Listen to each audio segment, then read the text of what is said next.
afternoon, Real Life Radio listeners. This is Jennifer with your Community Connection Corner here on your Catholic station, Real Life Radio 1380 and 94.9 FM. Joined today by some wonderful ladies from All God's Children. We have Rhonda May, Development Director, Pam Smith, Executive Director, and Kathryn Maupin, Foster Care Director. So welcome to the program, ladies. Thanks for having us. And typically the first segment we look at the organization and who you are. So I guess, Pam, can you tell us about the story behind All God's Children? Absolutely. All God's Children is 15 years old, and when we first started, it was a group home for teen moms. My family started in our home, shepherding girls who were in crisis. Crisis pregnancies that maybe had gotten kicked out of their home or just in some type of crisis through their pregnancy. And what we found was that we couldn't get the services they needed for just one family, just me, trying to find daycares, get the girls in school, everything, especially Christian counseling that they needed. So over the course of a couple of years and a wonderful band of people praying behind us, we developed the concept of a group home that had a lot of services in it. It took us a while to get all that in line in board of directors and get approved by the state. And then God made it really clear to us during this time of the kids that were in care in the foster care system, the children and the teen moms that were kind of stuck in that system, and they weren't able to get the services they needed either. So All God's Children was developed, and we opened in 1999. The day we opened, 3 moms and 3 babies moved in, and we haven't been empty since. We've just been going along. After about 5 years, we saw a great need for mental health services that needed to be increased, more counseling, group counseling, family counseling. Because it doesn't do a whole lot of good if you work with a teen mom and then they go back into the same this family. Yeah. Exactly. So we became a treatment facility, which basically is just a higher level of mental health services. So now we are a residential treatment facility for teen moms and their children. It's in Nicholasville.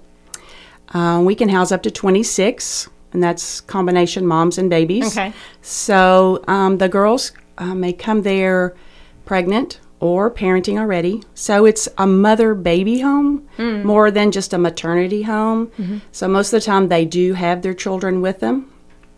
And our goals are, number one, to keep them safe and to keep them together, give them the chance to parent. So one of our little phrases we use is that every child deserves a chance, and that's what we go by with the teen moms, so they can be with their child, continue the attachment, but still stay in school, still get the services they need. A lot of times that becomes impossible for them because all of our teen moms and some of our children are from abuse backgrounds. They have been traumatized and victimized, so they have a lot of needs on their own. We need to do even more extensive mental health, assessments and things while trying to teach parenting. So in the beginning, it was all about teaching good parenting, nurturing, loving parenting. And over time, that's still the primary focus, but yet there's a lot of other needs. And that just shows the change in society, unfortunately, that we're seeing just the more needs, the higher level mental health. But our goal is to teach parenting. They've chosen to parent before they ever reach us. So we want them to be the best they can be and to learn to nurture their child and stop these cycles. Like I said, sometimes that's not going to happen, and so the welfare of the child is the primary focus for us. We have an on-site daycare, wonderful... Well, that makes things a little bit easier. It does. So the girls are in the public school system. Oh, okay. or they're trying to get their GED, one of the two. And so we have on-site daycare that's wonderful and nationally accredited, and do a lot of modeling in the home, just showing appropriate parenting, showing, and sometimes it's amazing to us, just the small things that, we need to teach, as in, look at your child, and look into their face and talk to them, so they can respond and that attachment can develop. It's the small things that sometimes they never had. And we have these girls that come in that have not attached to anyone or have been so victimized that it's hard for them to attach. Now, how do these girls find you? Are they referred, or? Yes, there's a referral through the state. If they're in the state foster care system, then if it's a teen mom, pregnant or parenting, and they want them in a parenting program, then they refer them to us. There's only one other one in the whole state. So there's those. We also get referrals from private families, churches, pregnancy crisis centers, just a lot, because we do also accept private referrals. So they come in just from all different sources. And what's the age range then? You say teen moms. What's been your youngest? And do you kick them out at not No. kick them out, but, Well, that's a great question, Jennifer. Unfortunately, as young as you can parent, which is sad, but our youngest one's been 12. And the oldest one, if you're 18 and you want to continue services and go to school and are doing really well, then you may stay on. Okay. You can, you actually have to ask the courts, but you stay on even through your 20th year up until the time you're 21. Now, most of the time, you're 18 and know everything. So, right, of course. That's, I did. That's our big, I did too. So that's one of our big barriers is I'm 18, I can handle this. I got this, Right. So they want to go out on their own. Whether they can leave with their child is a whole different matter. But we are going into something, I say new, but it's almost 2 years old, because that is a residential treatment facility, a home. It's a big, old, historic home, and we want to make it really home-like setting, because they want to be in with their family. They want to be in a home. And so over time, I have found that many of the families aren't doing what they need to get these kids back home. They literally aren't. They're not. The parents back home are drug users, in jail, dead, just all kinds of things. So a couple years ago, this bright, young, energetic person came to me with an idea. As she's shaking her head. Of opening foster homes, which at first I went, whoa, wait, we did this to get away from that. But it's our new thing, and it's really what we need to do for the future. So Kathryn Maupin is our foster care director.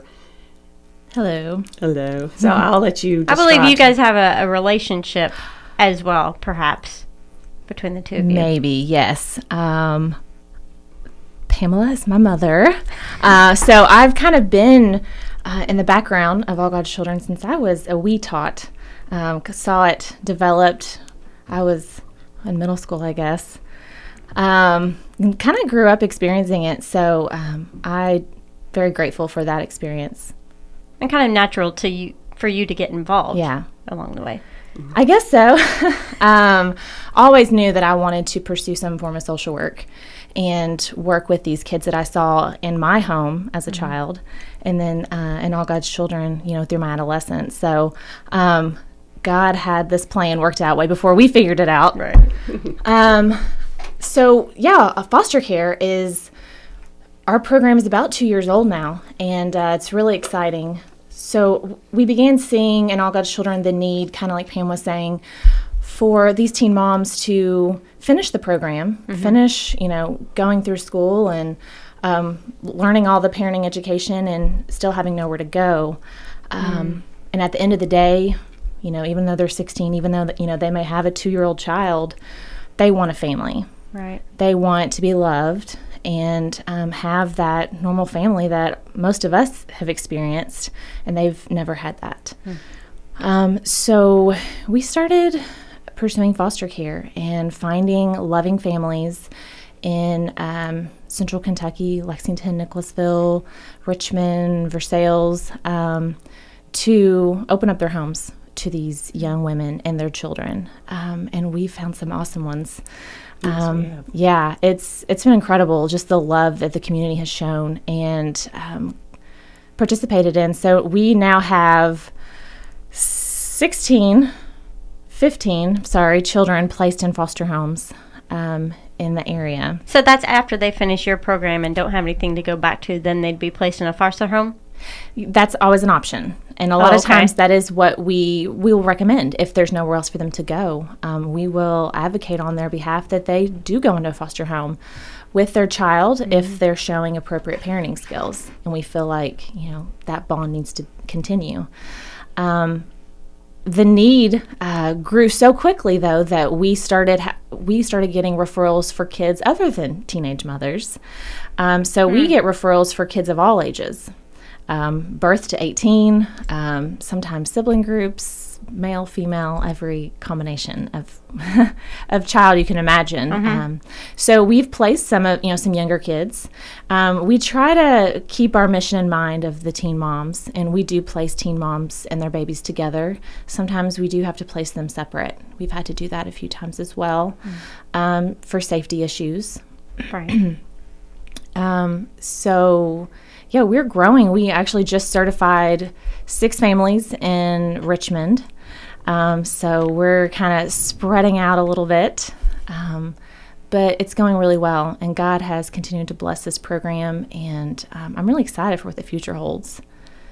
Well, when we come back from the break, we'll talk more with the wonderful ladies from All God's Children and how people can get involved. This is your Community Connection Corner here on your Catholic station, Real Life Radio 1380 and 94.9 FM, WMJR, Nicholasville, Lexington.